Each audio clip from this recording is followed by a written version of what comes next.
Good day, however early or late it may be for you. Welcome, and please enjoy your stay. Back in June, I made a review of the first episode of the anime Loki Trashing It. It got blocked straight out of the gate. 5 months later, I returned with a vengeance, but this time, Shochiku Movies cannot block the video. Today, we're here to talk about Serika. You can justify your actions in the story however you wish, but I'm here to tell you that the conflict that arose from Serika's ignorance was forced, and that she deserves better. Nexon failed her, and we're here to correct that failure. Wait, no, that's not right. I need to adhere to the clickbait thumbnail. What I meant was, we'll talk about why I think Serika sucks and why I can fix her. Here we go.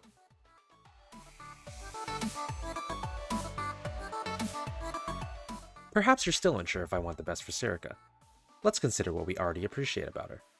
But it wouldn't be right for me to praise her right before I flame her entire existence. So take it from one of my good friends, Neo, whom you may know if you're a Serika fan. Let's take a look at this low-key schizo post so we have an idea of what to look forward to and what we may have to touch upon. Kuromi Serika, my favorite student. There's just something about this tsundere cat that makes me love her. Despite her being a bit gullible, often falling for scams, enough, she was also one of the first students we take on as part-time job.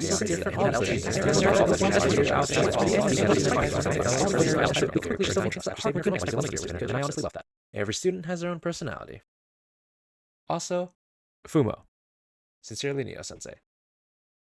Now, I considered omitting some or even all of this, but after seeing I Gave It All My Love, I may as well include it. If you need a refresher on what happened, or if you've never read the story at all, never fear. I have to talk about it anyway in order to justify the amount of bashing I am about to give Serika, so let me hold your hand and walk you through the story. Let's be on our way.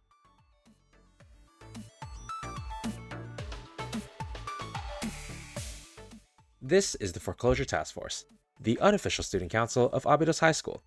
Its members are Takanashi Hoshino, Sunao Komi Shiroko, Izayo Inonomi, Okusora Ayane, and Kuromi Serika.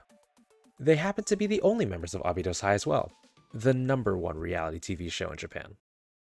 They owe a lot of debt to the big bad loan company, Kaiser, and they won't be able to pay off the debt for 100, 200, 400, who cares? Look, you can replace the number with infinity, it wouldn't matter. Not only that, the local helmet gangsters are messing with them. Just because. Well, that's what they think. They send an SOS to the General Student Council, but for some reason, they decide to send it right as the president goes missing. Go figure.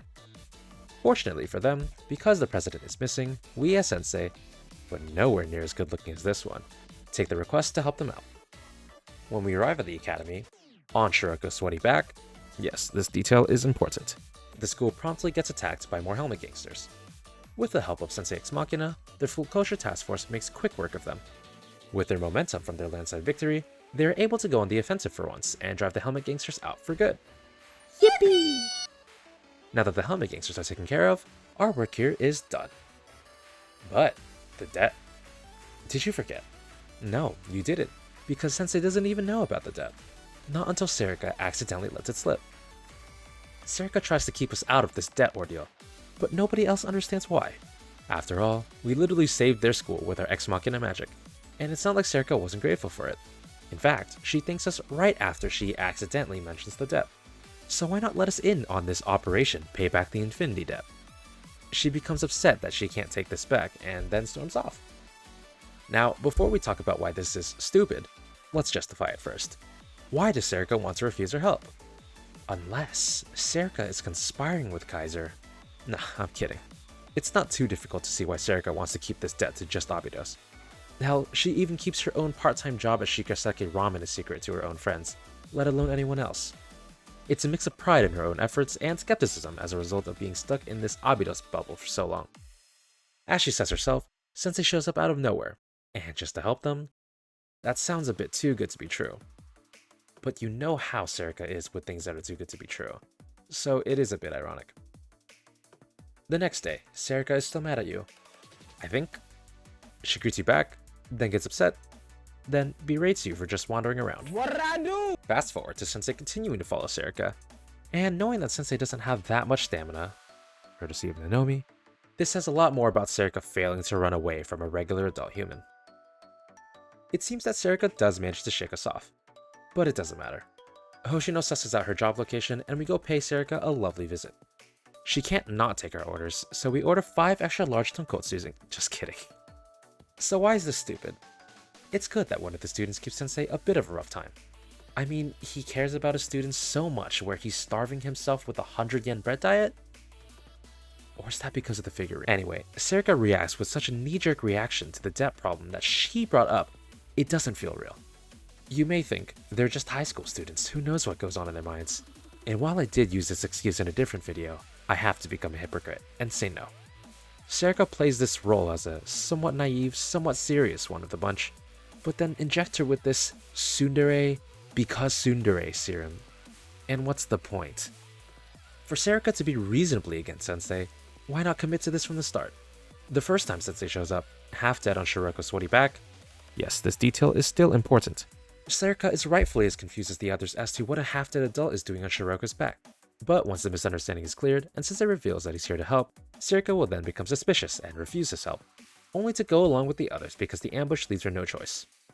While we go through the same motions, there's a tension from Serika's resentment, but she plays along because there are more pressing matters. Once Sensei Ex Machina comes through, she recognizes that Sensei may have just saved their lives, but that just makes her more upset. The reasoning can be the same as before, but since she was suspicious from the start, it now makes more sense. The same excuses you can make for Serika now work even better if this attitude leaks out from the beginning. Let's say you excuse her for being an impulsive high schooler. That checks out. Impulsive the moment she meets you, and it doesn't get much better until the Serika gets kidnapped mini-arc, which we will discuss shortly. Excuse her for pride? Sounds good. She doesn't want your help from the start, but she's enough of a good girl to prefer saving her school over being pretentious. Serika has the potential to be this complex and compelling student, one that can't let go of her prideful frustration, but has to cooperate to save the one thing she's fighting for. She would spend the entire chapter stuck in this conflicting middle ground between accepting Sensei's good-natured help and refusing to show even a hint of vulnerability. For any outsider, this choice is obvious, but that frustration at Serika's obvious incompetence in making an easy decision can't be manipulated by having Serika slowly open up to Sensei, likely against her volition, and exposing the viewer to how adorable this character is once you get past that mildly infuriating ignorance. Then, once you become a Serika superfan, you can tell all the newbies to wait, she gets better. That said, Volume 1 doesn't really focus on any character growth. Does that mean I can milk this video concept for as many characters as I want? Let's consider a hypothetical, modified story where character growth does matter. Episodes like A Day in the Life of Serika work well here, since it gives us some insight on what Serika is like as a person. This episode, and the one where she gets kidnapped, aim to create a conflicted resolution within the Foreclosure Task Force, so that it doesn't feel like this black and white battle. Unfortunately, the execution gives off the idea that her getting kidnapped and then immediately rescued are things that occurred in the story. How do we locate Serika? Using Arona. If that isn't the loveliest case of plot convenience, I don't know what is. In our hypothetical story, having multiple cases of low-key stalking Serika, I'm sure there's a nicer way to phrase it, sets up the possibility of locating her through wits, not Arona, when she is inevitably captured, if we run with that plotline at all. If she drops something at the place she gets kidnapped, Sensei, having stalked her, thinks to check that random location and happens to find what she dropped. Of course, if she's driven all the way to the desert, you can't really do much after that, but that whole thing is stupid anyway, and it could probably be rewritten.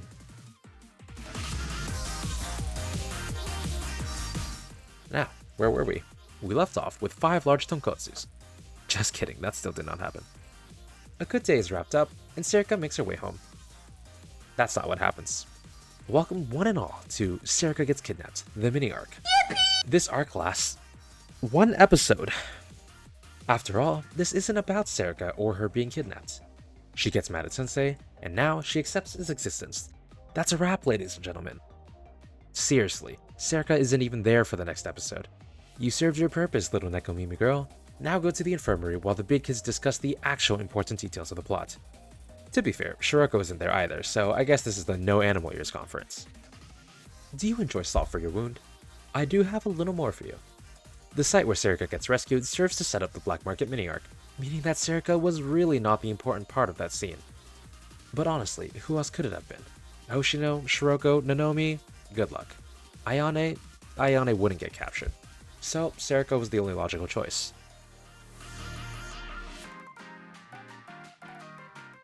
But As treasurer, Serika is the girl to turn to for any financial concerns. It's what I would say if I was lying. I was lying. I don't think making Serika gullible to scams is bad. As Nomi says, it's a little cute. Not to sound like Kaiser, but I suppose you can only expect so much from someone who works a part-time to repay this infinity debt. Let's consider a scenario where Serika wasn't kidnapped. Either not yet, or not at all. That's not important. We have better forms of payoff than capture and rescue, but Volume 1 Chapter 2 and Volume 2 Chapter 2 certainly didn't think so. Again, the type of payoff doesn't matter, but let's assume it happens much later, somewhere around the time when the prefect team attacks. We have time to play into Serika being kind of an idiot and set up a few bonding moments between her and Sensei. Let's have a scene where Serika hands Sensei a flyer and tells him about the potential of whatever scheme is being advertised on it. This is exactly what happens in the story, but this time Sensei is there, so he can call her out on it. And maybe I'm just adding to our relationship stories. But on that note, you might have thought to say, if you want character growth with Serika so much, why don't you just read her relationship story? That's not the point. The point isn't just to give Serika better writing. The point is to give Serika better writing in a way that also adds depth to the main story. It's a win-win situation that begins with just one character. And that's why I'm here. Let's consider another scenario where Sensei catches Serika about to enter a seminar, so we follow her and discover it's a pyramid scheme. Typical Serika. There, we can approach her and break the news to her. And maybe for fun, we can stick around and listen to all the sweet lies the speakers feed to the unfortunate souls listening in. Honestly, there's room to do away with letting the other Abido students know that Serika frequently falls victim to scams. It can be her little secret with Sensei that is revealed to the others later, or never at all. What better to strengthen her bond with Sensei than a secret? Perhaps a life-threatening situation. Remember when Haruka got silly and gave Shiba Seki Ramen a bit of an explosive surprise? Let's say Sensei decides to be a silly Billy and visits Shiba Seki Ramen alone. Then Haruka gets silly Billy by herself, and now Sensei and Serika are together in an exploding building. Will Serika try to protect Sensei? Find out next time on Foreclosure Task Force Z.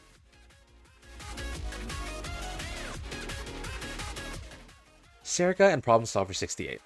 It's adorable to see Serika treating the Aru Gang so well. She was so iffy with Sensei. This lack of malice is a great change of pace. Maybe Serika was a "we don't like adults like you" kind of girl. Imagine that, right? And I can't blame her for getting upset when Problem Solver 68 attacks them immediately afterward. I would be upset if she didn't. The loan collector comes to pick up their cash payment and drives off. Trust me, Serika, if I heard that it takes 309 years to pay back this debt, okay, I guess we know the answer to that question now, then I would have a bit of trouble sleeping at night too. From here, I don't have much of a problem with Serika not taking the spotlight. If we consider the post-capture arc, whenever it happens, the moments after her rescue are all that we need to consider a successful character arc. From here, we can let the debt problem be the star of the show as it probably should be. Now, we can close this chapter in Serika's story. She got captured, she got rescued, and now we can worry about the debt, about Hoshino, and about Kaiser. So this is where it ends. But why don't we talk about her relationship story first?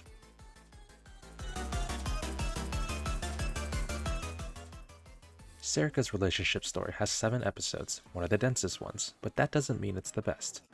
There's one episode that I want to complain about. In episode 2, Serika is running late to her next part-time job with Sensei. He calls her out on this and makes a reference to their first time together in episode 1.